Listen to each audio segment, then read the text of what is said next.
In 1890, the Victorian angel in the house learned a foundational truth of her existence. Her organs were secondary to her silhouette. She was not a person, she was a decorative object, a vessel of manufactured virtue designed entirely to hold up the ego, lineage, and status of her husband. She was taught that her physical pain was piety, her breathlessness was beauty, and her complete erasure was moral duty.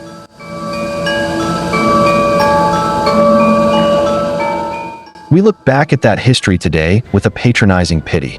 We call it repression. We shake our heads at the barbarity of iron-bound stays and fainting couches.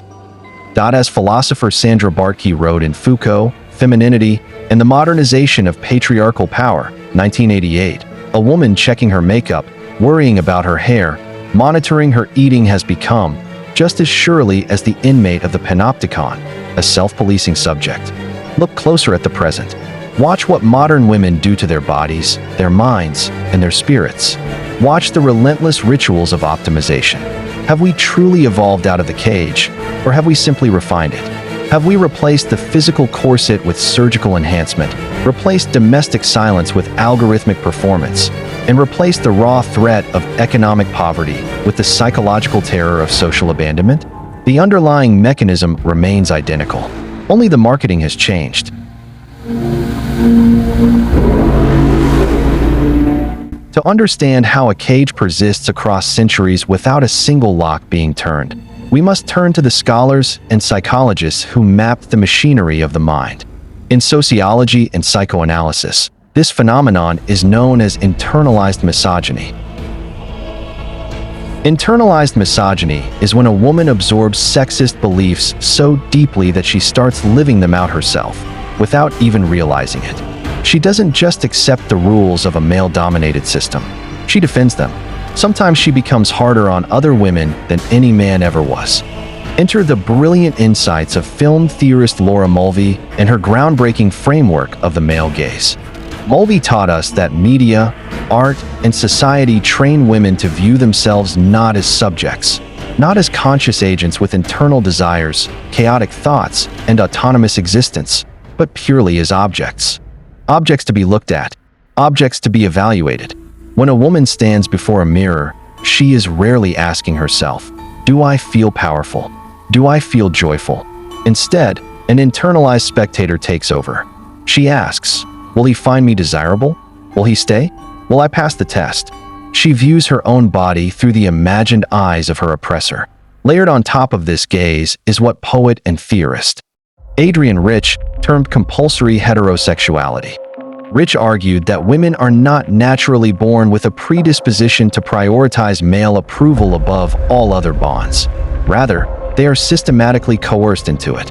The entire socioeconomic architecture is built so that a woman's fundamental survival, security, social validity, and professional mobility depend directly on her capacity to attract, pacify, and satisfy a man. It is not a free choice. It is coercion dressed up as human nature. And out of this structural coercion emerges the modern psychological survival tactic, the pick-me phenomenon. When the system tells you that womanhood is inherently devalued, the logical survival instinct for some is to escape that devaluation by claiming an exception. The pick-me dynamic occurs when a woman internalizes the belief that if she can publicly distance herself from other women, if she mocks feminine interests, condemns her sister's choices, and plays the cool, low-maintenance girl, the patriarchy will reward her with immunity. She believes she will be chosen as the exception to the rule. It is a tragic illusion. The patriarchy does not grant exceptions. It relies entirely on collaborators to sustain its casualties. History is not a straight line of liberation. It is a spiral of adaptation. The Victorian era gifted us the cult of domesticity, an ideological prison that dictated a woman's only valid societal purpose was to serve as a moral, silent, and physically aesthetic mirror for her household. Her body was a canvas displaying her husband's financial standing. Her silence was proof of her domestic virtue. Her physical suffering was evidence of her deep devotion. If a woman's internal organs shifted out of place from extreme corseting, if she nearly hemorrhaged from dangerous childbirths, or if her lung capacity plummeted from restrictive garments. These were never viewed as systemic tragedies. They were celebrated as badges of feminine duty. Simone de Beauvoir brilliantly diagnosed this dynamic as the construction of woman as the other. De Beauvoir noted that civilization defines man as the absolute human baseline, while woman is defined entirely in relation to him. She is his reflection, his complement, his aesthetic ornament. If the mirror cracks, her entire identity shatters with it. Fast forward across the decades. The iron-boned corset transformed into mid-century girdles, which mutated into 1980s aerobics culture, which has now crystallized into the modern digital panopticon.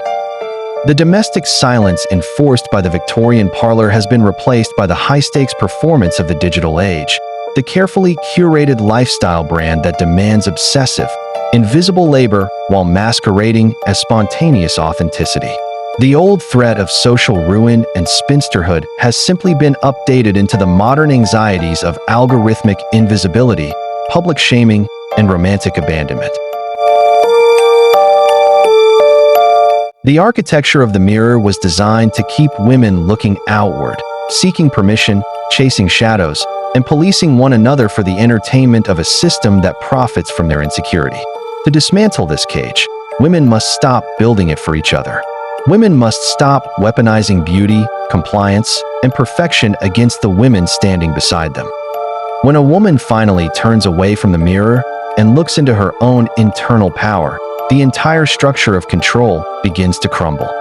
If this resonated with you, hit that subscribe button, leave a comment below with your thoughts, and share this video with someone who needs to hear it. Stay sovereign, and I will see you in the next episode.